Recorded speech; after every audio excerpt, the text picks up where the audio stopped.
Hello नमस्कार दोस्तों, एक बार फिर से स्वागत करते हैं आपकी आवाज न्यूज चैनल पर। दोस्तों आज हम बात करने वाले हैं त्रिपुरा ओपिनियन पोल के बारे में। क्या फिर से मलिक शाह वापिस त्रिपुरा के सीएम बनेंगे या फिर CPM party and Congress party से बनेगा अगला सीएम, या फिर इंडिगोज पीपुल्स फ्रंट पार्टी से अगला सीएम बन पाएगा त्रिपुरा में, या फिर अन्य पार्टी में से अगला सीएम बन सकता है त्रिपुरा का।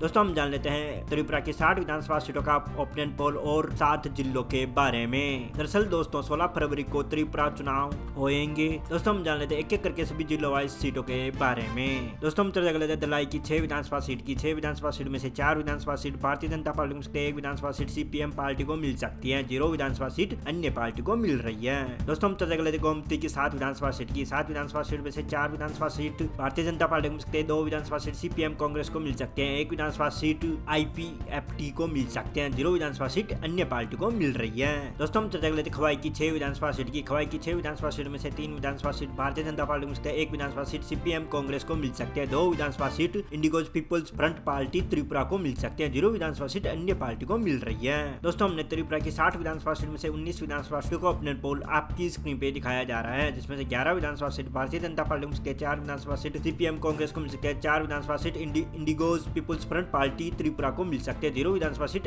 अन्य पार्टी को मिल रही है। दोस्तों हम चर्चा कर लेते हैं उत्तरी त्रिपुरा की। उत्तरी त्रिपुरा में कुल 7 विधानसभा सीटें हैं, 7 विधानसभा सीट में से 4 विधानसभा सीट भारतीय जनता पार्टी को सकते हैं और 2 विधानसभा सीट सीपीएम कांग्रेस को मिल सकते हैं, 1 विधानसभा seat indigenous people's front party Tripura को मिल सकती है, 0 विधानसभा सीट अन्य पार्टी को मिल रही है। दोस्तों हम चर्चा कर लेते हैं सिपाही जिला की। सिपाही जिला में कुल 9 विधानसभा सीटें, 9 विधानसभा सीट में से 6 विधानसभा सीट भारतीय जनता पार्टी को, 2 विधानसभा सीट सीपीएम कांग्रेस को मिल सकते हैं, 1 विधानसभा seat indigenous people's front Tripura party को मिल सकती है, 0 विधानसभा सीट अन्य पार्टी को मिल रही है। दोस्तों हम चर्चा कर लेते हैं दक्षिणी त्रिपुरा की। दक्षिणी त्रिपुरा में कुल 7 विधानसभा सीटें हैं, 7 विधानसभा सीट में से 5 विधानसभा सीट भारतीय जनता पार्टी को, 2 विधानसभा सीट सीपीएम और कांग्रेस पार्टी को मिल सकते हैं, 0 विधानसभा seat indigenous people's front party Tripura को मिल सकते हैं, 0 विधानसभा सीट अन्य पार्टी को मिल रही है। दोस्तों हमने त्रिपुरा की 60 विधानसभा सीट में से 42 विधानसभा सीटों का ओपिनियन पोल आपकी स्क्रीन पे दिखाया जा रहा है, जिसमें से 26 विधानसभा सीट भारतीय जनता पार्टी को, 10 विधानसभा सीट सीपीएम को मिल सकते हैं, 6 विधानसभा seat indigenous people's front party Tripura को मिल सकते हैं, 0 विधानसभा सीट अन्य पार्टी को मिल रही है। दोस्तों हम चर्चा कर लेते हैं उनाकोटी की 4 विधानसभा सीट की। उनाकोटी में कुल 4 विधानसभा सीट है, 4 विधानसभा सीट में से 2 विधानसभा सीट भारतीय जनता पार्टी को मिल सकते हैं, 1 विधानसभा सीट सीपीएम को मिल सकते हैं, 1 विधानसभा seat indigenous people's front party Tripura को मिल सकते हैं, 0 विधानसभा सीट अन्य पार्टी को मिल रही है। दोस्तों हम चर्चा कर लेते हैं पश्चिमी त्रिपुरा की 14 विधानसभा सीट की। 14 विधानसभा सीट में से 10 विधानसभा सीट भारतीय जनता पार्टी को, 2 विधानसभा सीट सीपीएम कांग्रेस को मिल सकते हैं, 2 विधानसभा seat indigenous people's front party Tripura को मिल सकते हैं, 0 विधानसभा सीट अन्य पार्टी को मिल रही है। दोस्तों हमने त्रिपुरा की 60 विधानसभा सीट में से 60 विधानसभा सीटों का ओपिनियन पोल आपकी स्क्रीन पे दिखाया जा रहा है, जिसमें से 38 विधानसभा सीट भारतीय जनता पार्टी को, 13 विधानसभा सीट सीपीएम और कांग्रेस को मिल सकते हैं, 9 विधानसभा seat indigenous people's front party Tripura को मिल सकते हैं, 0 विधानसभा सीट अन्य पार्टी को मिल रही है। दोस्तों आपको क्या लगता है त्रिपुरा में किस पार्टी की सरकार होनी चाहिए, यह हमें कमेंट में जरूर बताइएगा। मिलते हैं अगले वीडियो में, तब तक के लिए जय हिंद, वंदे मातरम।